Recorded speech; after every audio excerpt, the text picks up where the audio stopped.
마가복음 우리가 9장 만나고 있습니다. 기억하세요? 마가복음 8장, 9장, 10장 각마다 우리에게는 주님께서 어떻게 십자가에 못 박히실지 순환 예고가 기록되어져 있다 하였습니다.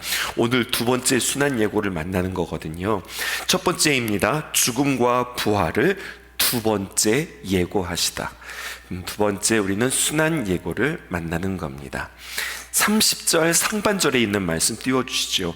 그곳을 떠나 갈릴리 가운데로 지나가실세. 갈릴리 한번 동그라미 쳐보시겠어요?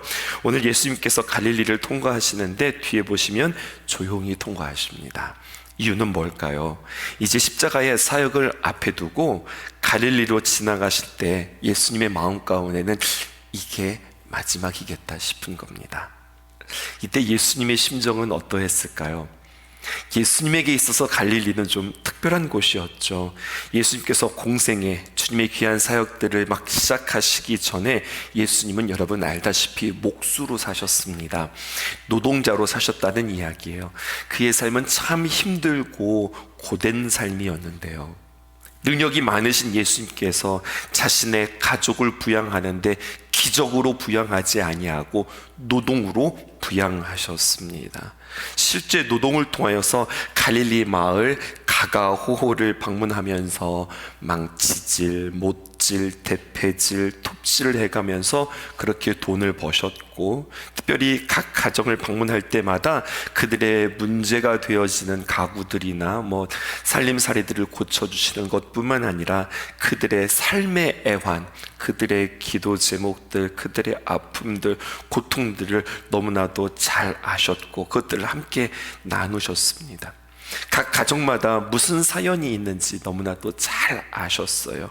그렇게 특별한 사랑으로 대하셨기 때문에 십자가를 앞두고 갈릴리, 이것은 예수님께서 자라난 고향이기도 하지만 예수님에게는요 참 애틋한 마음이 있었던 곳이고, 다시 한번 그들을 지나가시면서 돌아보고 그들을 위로하고 싶은 마음이 예수님에게 있었습니다. 그렇게 갈릴리를 지나가실새 30절 하반절에 보면은 아무에게도 알리고자 하지 아니하셨다, 이렇게 말씀하셨죠. 왜 그럴까요? 왜 알리지 않으셨을까요? 31절에 기록되어 있습니다. 이는이 무슨 뜻이죠? 왜냐하면 이런 뜻이죠. 제자들을 가르치시며 또 인자가 사람들에게 손에 넘겨져 죽임을 당하고 죽은 지 3일 만에 살아나리라는 것을 말씀하셨기 때문이다, 이렇게 말씀하고 계세요. 이라고 시작하는 31절은 왜냐하면, 그 이유는 무엇이냐? 제자들을 가르치기 위함이었다, 이렇게 이야기합니다. 예수님께서 가르치셨다고 하는 것은 이거 중요한 거야 라고 하면서 그냥 쓱 가르치신 것이 아니라 여러 차례 아주 진중하게 반복하면서 가르쳐 주시는 거예요. 순환 예고에 대해서 3차례 언급했다고 그랬죠. 기회가 있을 때마다 강조하면서 작정하고 십자가에 대해서 이야기할 때 아주 진지하게 이야기하시는 겁니다. 그 내용은 뭐죠? 십자가를 이야기할 때 이렇게 이야기하셨어요. 인자가 사람들의 손에 넘겨져 죽임을 당하고 죽은 지 3일 만에 살아나리라. 오늘 이 표현 우리가 놓치기 쉬운 표현인데 한번 꼼꼼히 보세요. 사람들의 손에 넘어가는 것이 아니라 넘겨진다, 이 차이점 아시겠어요? 문법으로 표현하면요, 이것은 수동태이고요, 능동태가 아닙니다. 넘겨져 라고 말하면은요, 예수님께서 예수님을 넘기는 사람이 있다는 거죠. 예수님을 누가 넘겨주었습니까? 가룟 유다가 넘겼지요. 또 예수님을 로마 군병에게 넘겼고, 본디오 빌라도가 예수님을 십자가에 넘겼죠. 근데 여러분, 가룟 유다가 넘기기 전에, 빌라도가 예수님을 십자가에 넘기기 전에 누가 넘겼습니까? 여러분, 하나님이 넘기셨습니다. 이걸 아셔야 합니다. 가룟 유다를 통하여서, 빌라도를 통하여서 누가 넘기셨다고요? 하나님이 넘기셨다고요. 이것이 하나님의 계획입니다. 그러므로 십자가의 사건은 한 사람에 의하여, 가룟 유다에 의하여서 벌어진 일이 아니라 하나님의 계획이고 하나님의 의지이고 하나님의 작정이었다는 거예요. 이게 무엇을 뜻할까요? 하나님은 나를 향한 계획을 가지고 계신 하나님입니다. 더 구체적으로 말하면 나를 향한 구원의 계획을 가지고 계신 하나님입니다. 한 사람도 계획 없이, 아무 생각 없이 이 땅에 보내지 않으셨어요. 혹여나 나의 부모를 나를 계획 없이 낳았다 할지라도 하나님은 단 한 사람도 계획 없이 사람을 이 땅에 보내지 않으셨다는 이야기입니다. 뿐만 아니라 하나님의 피값으로 세워진 주님의 공동체, 교회도 마찬가지입니다. 하나님께서 반드시 계획을 가지고 이 교회를 세우셨어요. 그러면은요, 이렇게 이야기가 되는 거예요. 교회에서 신앙생활 하시다 보면 보람 있는 일들도 우리가 만나지만 인간적으로 여러 가지 낙심되는 일들도 만나게 되어집니다. 어쩌면 생각보다 실망하고 낙심되어지는 일들이 더 많이 있을런지도 모르겠습니다. 그러나 기억하셔야 할 것이 우리를 향한 하나님의 계획이 있다고 하는 사실을 여러분들 기억하셔야 하겠습니다. 주님과 동행 40일을 걸어가면서 여러분들의 삶 가운데 어떠세요? 여러분들에게 미리 말씀드렸는데요, 이 여정은 마치 주님과 함께 손을 잡고 오솔길을 걸어가는 그러한 산책의 길이 아니라고요. 주님의 인도하심 따라서 사망의 음침한 골짜기를 다니는 것처럼 굉장히 힘들고 어렵고 여러 가지 많은 시험들과 어려움이 있을런지도 모르겠습니다. 어쩌면 어려움이 있다, 그것은 당연한 거예요. 왜냐하면 우리가 각오하고 주님 앞에 기도하고 있으니 마귀가 그냥 우리를 내버려 두지 않죠. 여러분, 그러나 주님께서 이 모든 과정들을 통하여서 우리의 믿음들을 더욱더 견고하게 하시고 그 모든 일들이 하나님의 귀한 뜻 가운데 있다고 하는 사실들을 여러분들 기억하셔야 하겠습니다. 예수님은요, 내가 이렇게 고난을 당한다, 순한 예고로만 그치지 않았습니다. 31절 하반절까지 읽으셔야 됩니다. 뭐라고 말씀하셨느냐? 그런 고난과 고통이 있지만 죽은 지 3일 만에 살아나리라, 이것을 말씀하셨어요. 예수님의 십자가의 말씀은요, 십자가의 말씀으로 끝나는 것이 아니라 반드시 부활의 메시지와 함께하였습니다. 그런데 제자들은요, 우리도 마찬가지예요. 들리는 것만 들려요. 꼽히는 것만 꼽힌단 말입니다. 예수님의 제자들은 어디에 꼽혔느냐? 십자가에 꼽혔고 죽는다는 이야기에만 꼽혔어요. 죽는 이야기에 사로잡혀서 부활의 소망의 메시지는 그들에게 들리지 않았습니다. 게다가 그들은 이 십자가, 죽음, 고난, 좁은 길, 이런 말 자체를 싫어했습니다. 그러니까 32절의 제자들의 반응을 보세요. 이렇게 기록되어 있죠. 그러나 제자들은 이 말씀, 주님께서 정말로 진중하게 순환에 대하여서 예고하시고 십자가와 부활에 대해서 이야기했지만 이 말씀을 깨닫지도 못하고 묻기도 두려워했다, 이렇게 표현합니다. 여러분, 제자들은 말이에요, 몰라요. 스승 앞에서 제자들이 스승이 뭘 이야기했는데 몰라요. 그러면 어떻게 해야 되죠? 스승이 뭐를 가르쳐 줬는데 몰라요. 그러면 어떻게 해야 되죠? 물어봐야 되죠.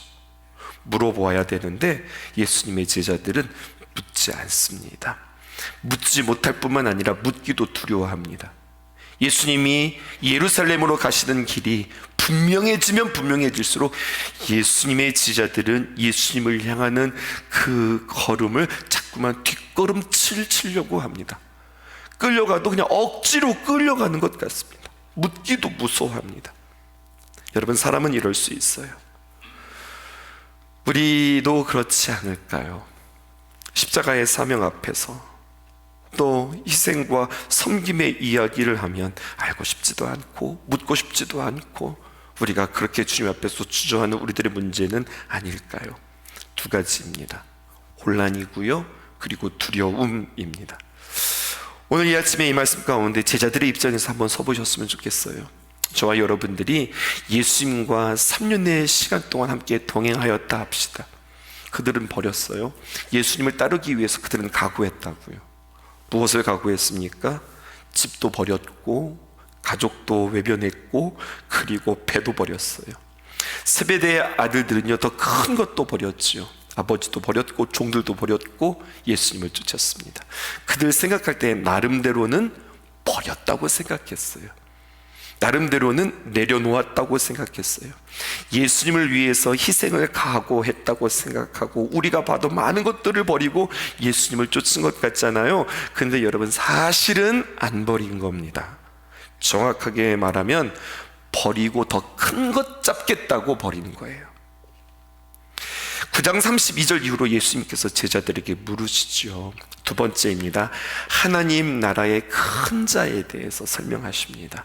마가복음 9장 33절에서 34절, 이것을 우리가 함께 읽을게요. 33절 제가, 34절 여러분입니다.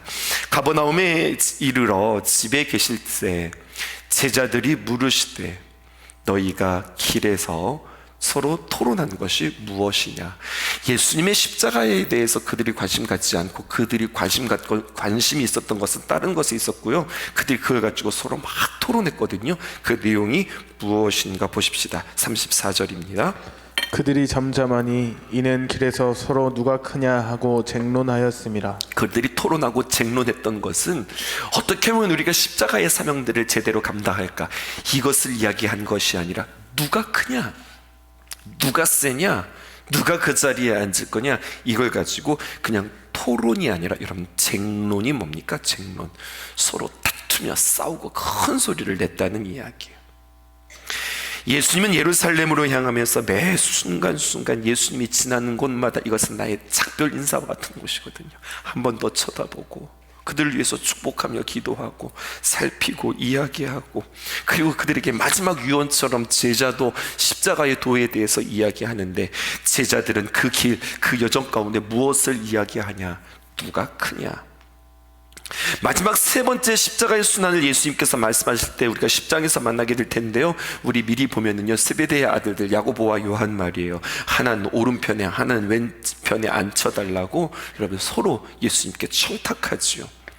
그 뜻은 다른 말로 말하면, 예수님 우리 야고보와 요한은 껴주세요, 주님의 두 자리 주님 책임져 주세요 라고 하는 말과 동시에 무슨 말인 줄도 아세요? 예수님 저 베드로는 빼세요, 이 이야기예요. 거기서도 누가 크냐, 누가 작으냐, 누가 그 자리를 차지하냐, 누구는 빼냐, 이런 이야기를 하는 거죠. 그들의 관심, 그들의 질문은 무엇입니까? 또 그들의 관심과 또 그들이 두려워하는 것은 무엇입니까? 나에게도 마찬가지입니다. 나의 관심은 무엇입니까? 내가 예수님께 지금 질문하고 있는 것은 무엇입니까? 나의 염려와 나의 두려움은 무엇입니까? 35절 상반절에 예수님께서 앉으셨어요. 힘드셔서 앉은 것이 아니라 예수님께서 앉는 이 자세는 뭔가 중요한 것을 가르치시고 사사하실 때에 예수님께서 앉으셨습니다. 그리고 12제자를 불러서 아주 중요한 내용들을 가르치기 시작합니다.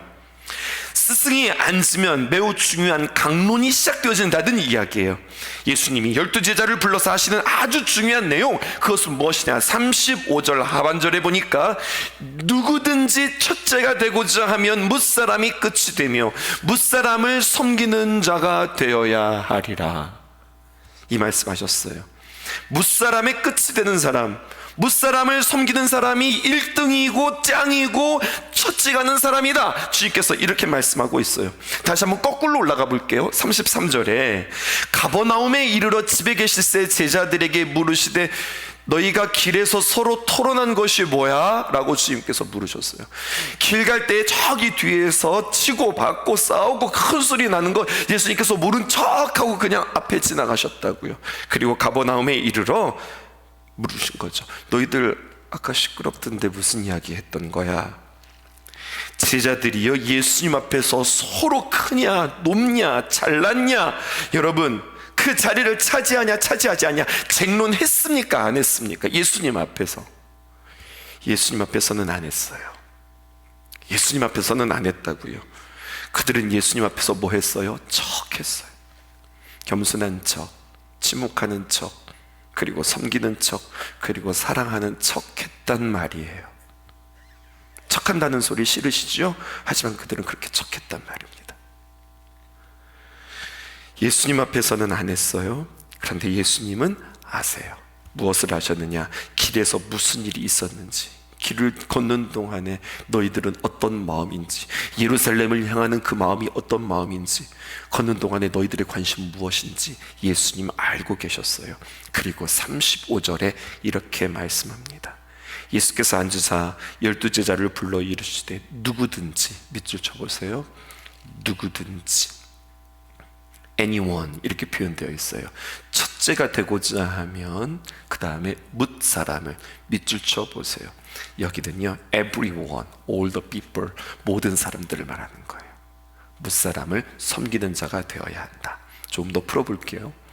누구든지라고 하는 말은 영어 성경에서 anyone이라고 하는 건데요, 이것은 너희들 그렇게 서로 싸우고 쟁론했지, 너희들 말이야. 여기 지금 내 앞에 있는 너희들, 이 중에서 한 사람도 예외 없이, 이런 말입니다. 그리고 이후에 해주시는 말씀, 얘들아 너희들 가운데서 한 사람도 빠지지 말고 말이야, 나는 아니라고 이야기하지 말고 너희가. 그러면서 하시는 말씀이 무슨 전래동화나 이솝우화나 아니면 교훈 정도가 아니라 절대 진리를 그들에게 각오하고 작정하고 말씀하고 계세요. 얼마나 놀랍고 얼마나 세상에서는 이해가 안 되고 얼마나 세상을 거스르는 반대인 말씀인지 이렇게 말씀하는 겁니다. 누구든지 첫째가 되고자 하면 뭇 사람의 끝이 되어야 하며 뭇 사람을 섬기는 자가 되어야 하리라.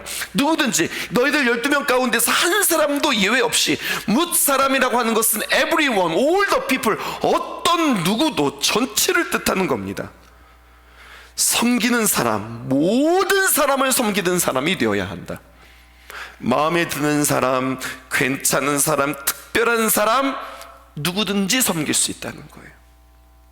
나한테 이득이 되면 섬길 수 있다는 거예요. 그러나 모든 사람의 끝, 모든 사람을 섬긴다는 것은요, 여러분, 나에게 이득이 되어지지 않아도, 저 사람은 나보다 높지 않은데, 뭔가 탁월한 것이 있지 않은데, 늘 손길이 많이 필요한 사람인데, 그런데 주님께서는 뭐라고 이야기하느냐, 섬길 만한 사람을 섬기는 것이 아니라 모든 사람을 섬겨야 한다.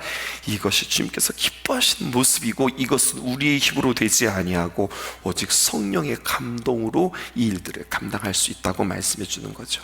그리고 이게 믿음이라고 이야기하는 겁니다.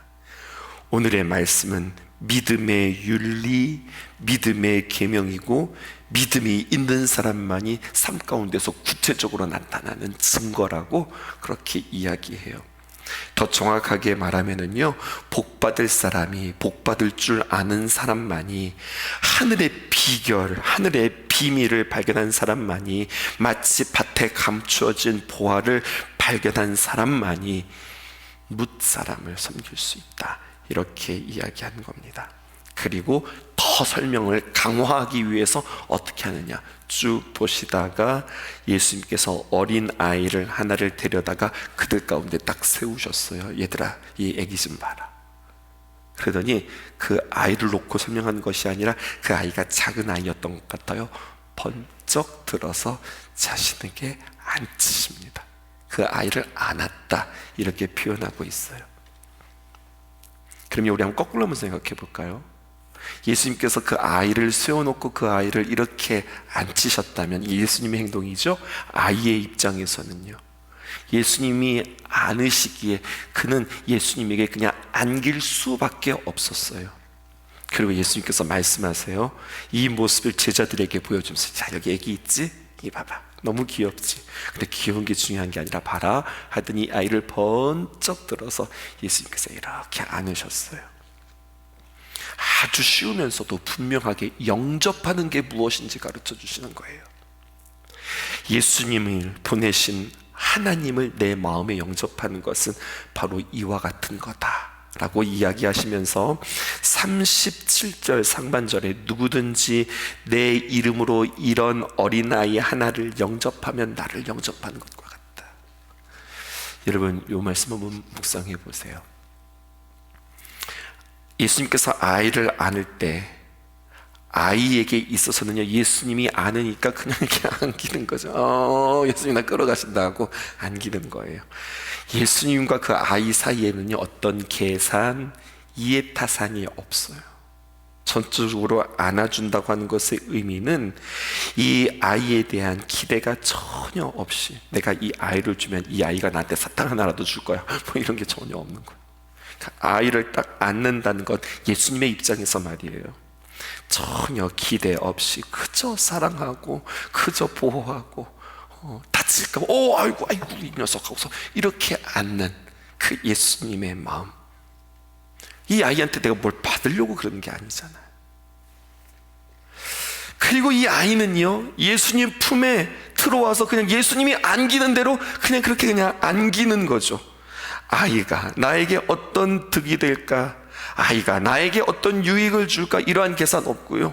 이 아이도 예수님께서 나에게 어떻게 하실라나? 예수님이 나한테 뭐 해주실라나? 아무 없이 그냥 주님께서 안기는 대로 안는 거예요. 나에게 아무것도 해줄 수 없는 어린 아이 하나를 내가 이렇게 안는 것처럼 예수님을 영접하는 것이고, 그것이 바로 하나님을 영접하는 마음이라고 우리에게 이야기해 주고 있는 겁니다. 우리의 마음을 요란하게 만드는 가운데 하나님 것은 바로 무엇이냐면 시기심, 그리고 비교, 경쟁, 계산, 내가 이렇게 하면 하나님께서 어떻게 해주실까, 이런 것들이죠. 근데 이런 마음의 전쟁을 우리는 어떻게 극복하고 어떻게 뛰어넘어야 할까요? 신앙을 갖고 믿음을 걷는다고 하면서 그저 우리가 한 무리의 사람, 예수님의 사람, 제자의 사람, 여러 가지 마귀가 주는 마음과 상관없이 어떻게 우리가 이 마음들을 잘 지키며 주님의 귀한 제자의 마음들을 간직할 수 있을까요? 이것을 설명하는 아주 좋은 구절 하나가 있습니다. 구약으로 넘어가면 민수기 11장 26절에서 30절에 여호수아가 모세로부터 혼나는 이야기가 기록되어져 있습니다. 이거 한번 보실까요? 그 기명된 자 중 엘닷이라고 하는 자와 메닷이라 하는 두 사람이 진영에 머물고, 어색한 두 사람이 등장하죠. 엘닷과 메닷이에요. 장막에 나아가지 아니하였으나 그들에게도 영이 임하였으므로 진영에서 예언한지라. 참 낯선 이 두 사람들이요, 하나님의 귀한 영이 그들에게 임하자 그들이 모임 가운데서 막 예언하기 시작했어요. 그때 27절에 한 소년이 쪼르륵 모세에게 전하여 이르되 엘닷과 메닷이 진중에서 지금 예언을 하고 있습니다. 그렇게 이야기하죠.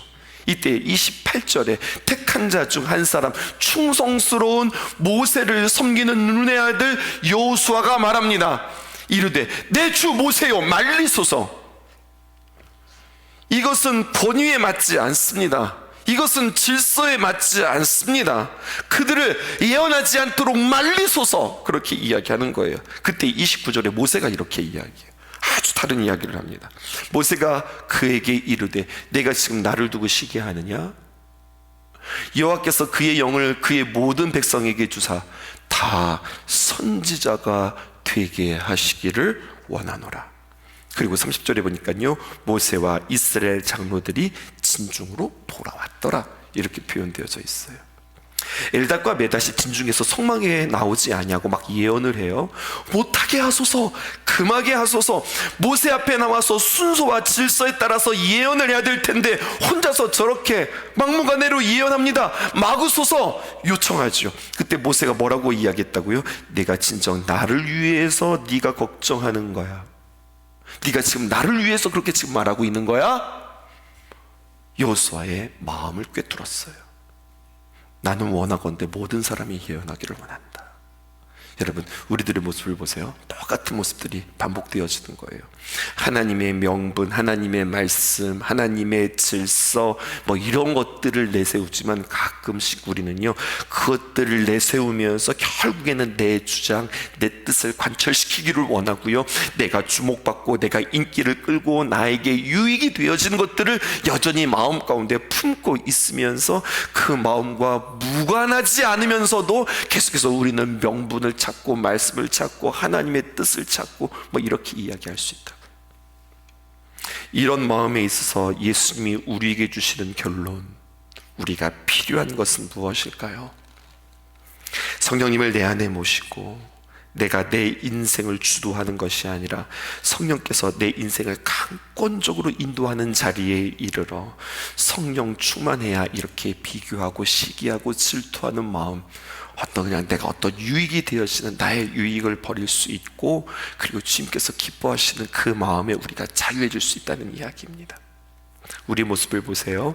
좌절하고 낙심할 수밖에 없는 나를 향하여서 주님은 어떻게 하세요?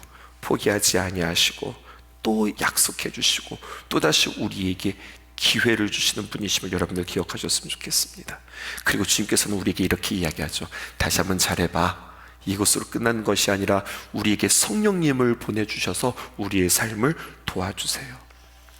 우리는 어리석어서 자꾸 비교하고 교만하고 우월감에 때로는 열등감에 죄와 허물로 나를 가득 채울 수밖에 없는데요, 주님께서는 포기하지 아니하시고 또다시 일하시고 또다시 성령님을 보내주시마 우리에게 이렇게 이야기합니다.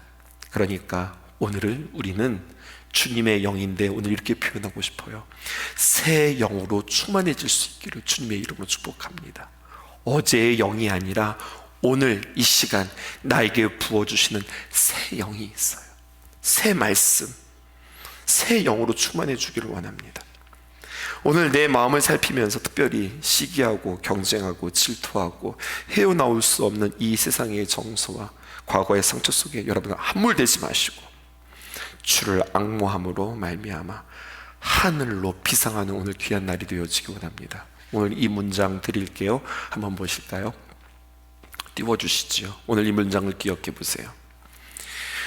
오직 앞으로 나는 누구와도 비교하지 않으리라. 오직 어제의 나와 오늘의 나만 비교하리라. 아멘이십니까?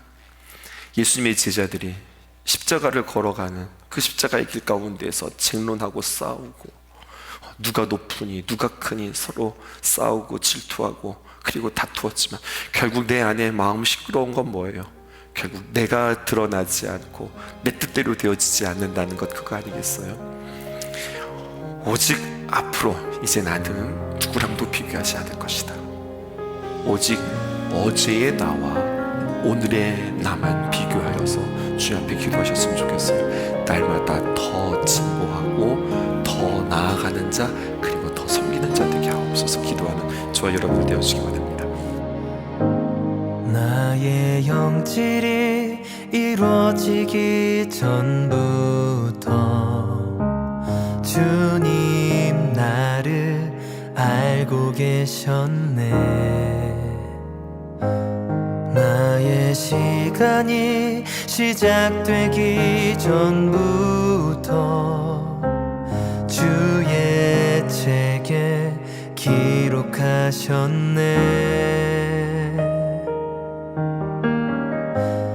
나를 향하신 하나님의 생각이 어찌 그리 보배로운지,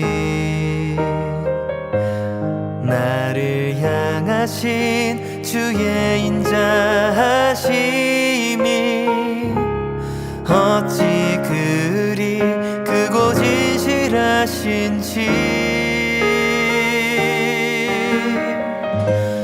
나는 주의 것, 항상 주의 것, 세상 끝에 나고 할지라도 나는 주의 것, 여전히 주의 것, 누구도 그 사랑 뺏지 못하리.